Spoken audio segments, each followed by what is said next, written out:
Hi, I'm Kyra Becker. I'm Program Chair of the 2015 International Stroke Conference, and I'm here with Dr. Roos, who is the primary investigator of the Mr. Clean study.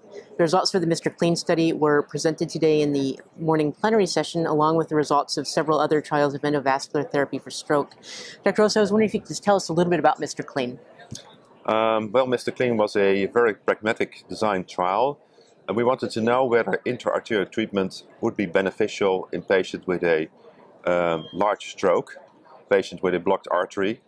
And we started the trial back in 2010, December 2010, so only 4 years ago. And we needed 500 patients. Recruitment went very well. Everybody was very enthusiastic, knowing that this was one of the major issues let's say a burning clinical question we had to solve. And therefore recruitment went very, very well, and we ended up halfway last year with including the last patient, and had our analysis done in October, so we could present the first results. And what did you find in Mr. Clean? Mr. Clean found that that treatment is beneficial for patients with a ischemic stroke. It's important to know that when you look at the patients who were included in the Mr. Clean trial, the majority of patients were already treated with intravenous TPA. So that were patients coming in with an ischemic stroke, had a CT scan done, and were immediately started with intravenous thrombolysis.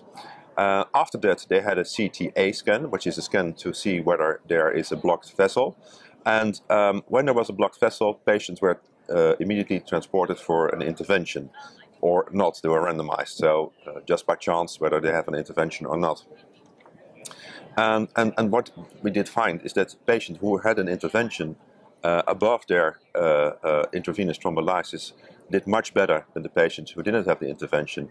To give you an impression, patients who didn't have the intervention done, 1 out of 5 patients did a good recovery, while when looking at patients who had their treatment, their interarterial intervention, 1 out of 3 patients recovered. So that's a huge benefit. Many of the other trials that were presented today used imaging techniques to look at things like diffusion-perfusion mismatch and collateral circulation. Mr. Clean didn't do that. Can you comment on the differences between these trials? Yeah, it's an important question. We decided that we wanted to do a very pragmatic trial. We just wanted to know whether interarterial treatment would be beneficial for a large number of patients. When you start selecting patients with imaging modalities of which we even don't know exactly how good they are functioning, how good they are doing what we want them to do. When you start doing that, you're going to select certain subgroup of patients.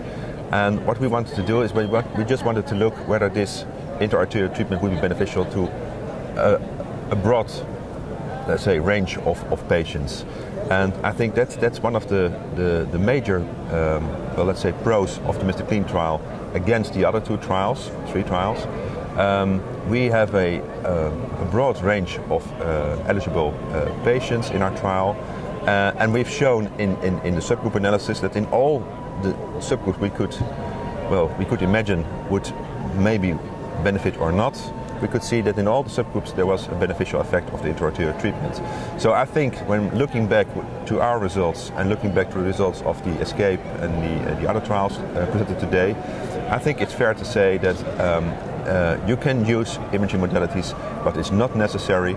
You can give this treatment just alone based on a CT scan and a CTA scan. Do you think it's possible that using these extra imaging modalities might exclude patients who would otherwise benefit from therapy? Yeah, I think you're right. We don't know for sure, of course, but when we take a look at our patient group, we see that the effect is in all subgroups. It's there. And I think it's fair to say that there will be patients excluded from the other trials which might have had a better chance of a good outcome when they would have been treated. We don't know for sure, but... And one of the things that we hear continuously about stroke care is that we need to do it faster. Yeah. And so can you tell us a little bit about the time window for therapy in Mr. Clean? Yeah, it wasn't as good as we would have liked it to see. I think you're completely right. Timing is everything, and tomorrow we're going to show you in a presentation what the effect of the timing is, and it's huge, it's enormous. Being as quickly as possible is very important. What we saw in the Mr. Clean trial is that about 70% of our patients were transferred from a regional hospital to an intervention center, which meant that in the regional hospital already TPA was started, but then again the patient had to be transferred by an ambulance to the intervention center, so a lot of time was lost. That's a pity, and we are currently looking into that, if we can change policy, if we can change logistics to get the patient in much earlier, much sooner. One of the things we're trying to do right now is whether we can arrange for a CTA being done in regional hospitals, so that already there it's clear whether a patient can be treated or not, so the right patient comes in for the intervention. So that's something that will have to change. We will need to be faster. And another thing is that when you're doing a trial, especially a trial like this, which is a very complex trial, you're losing time by the randomization process. You have to talk to relatives. You have to wait for relatives to come in. They have to give written informed consent. So right now we're giving this treatment on a regular basis to our patients, and already right now, only 3-4 months after the Mr. Clean has stopped, we see that we are working much faster. We are much faster inside our intervention center, but we also see that patients are coming in on a much faster transport, because ambulances and regional hospitals are more aware of this treatment opportunity. So based on the results of Mr. Clean and the 3 other trials that we heard today, what do you think this means for the future of stroke? Well, it's the beginning of a new era, I would say.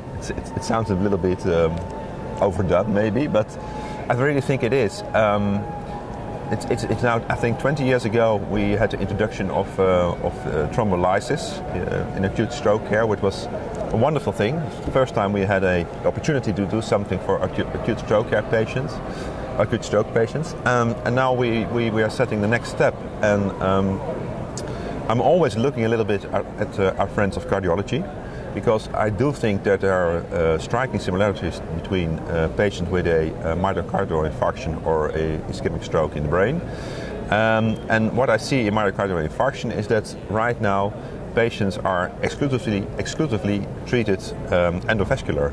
So I suppose that in the future, when we are capable of doing the interventions much faster, I foresee that patients will be transported directly to intervention centers and will directly go to an angio suite to have their intervention done without TPA.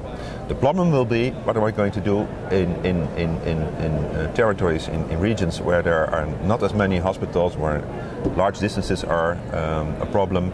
And I think in those areas we will still need our intravenous thrombolytic therapy. It's a really wonderful thing to see the beginning of this new era, and thank you for leading the way. Thank you.